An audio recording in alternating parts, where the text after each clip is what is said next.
Welcome to Ag Shorts. Today we discuss identifying cull cows. It's a time of the year where we're branding, and after we brand, we got to start figuring out who's going to go and who's going to stay. So I'm going to throw it over to Dad with how do you identify and what are you looking for when you're identifying cull cows?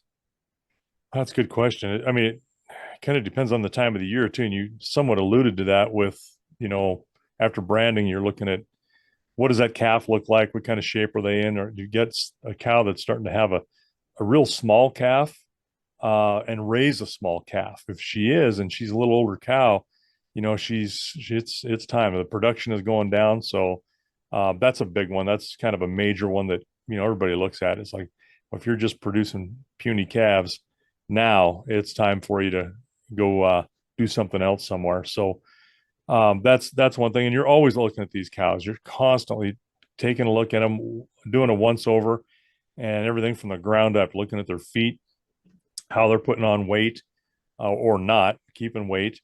Whether or not they're fleshy, what kind of shape their hides in. They got good slick hair coats for appropriate for the time of year that they're, you know, consuming some decent feed. Springtime they slick off, and you can tell a lot on how they're doing, how fast it takes them to do that. Um, just their ability to hold their own weight and flesh throughout the wintertime too. I mean, if you start to fail or they don't maintain their weight, you may have some teeth issues, things like that. They've lost their teeth as an older cow. There's lots of things like that that you're looking for, but mainly it's their condition. What kind of condition are they in? What kind of condition do they maintain? How hard is it to maintain that condition? Because that's also something that maintenance is important. Uh, you lose a lot of efficiency by continually putting feed down something that's not going to gain any weight or support a calf. I mean, you see some people just naturally, genetically, they're just skinny as a rail and they can eat like a pig constantly. They don't gain any weight. Well, you don't want that in a cow. So people can dang near live on fresh air and water and gain weight. And that's what's kind of a desirable trait because you're not putting a lot into them, but you're getting a lot out of them and trying to find that happy medium there.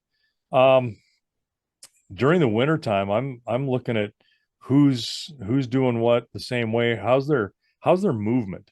Are they a cow that's starting to get stiff? Are their legs starting to uh, give them trouble or their feet? And you'll see that a lot of time in cold weather, just like we are. The colder it is, the harder it is sometimes to move those joints and get them to move around. And so I'll take a look at that.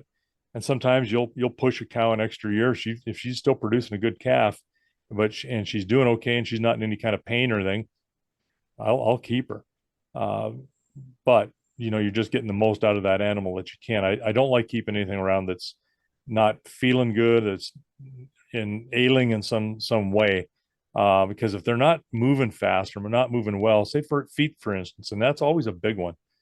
When you're going out there and taking a look at them, and they're in some good grass, good green forage, and they're not moving much, they're not getting to the best forage, and they will tend to not put as much weight on.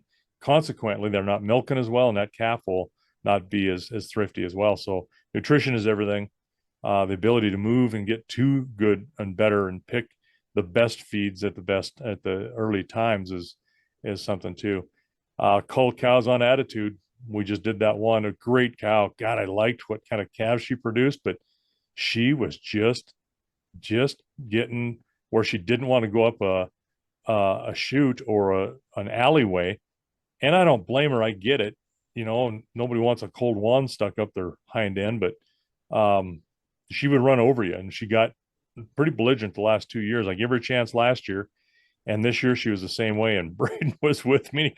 He saw her. He goes, "Why is this cow still here?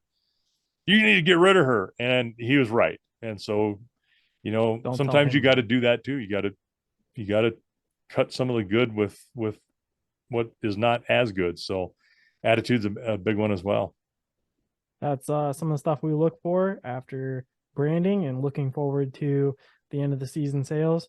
And that's us with identifying cull cows.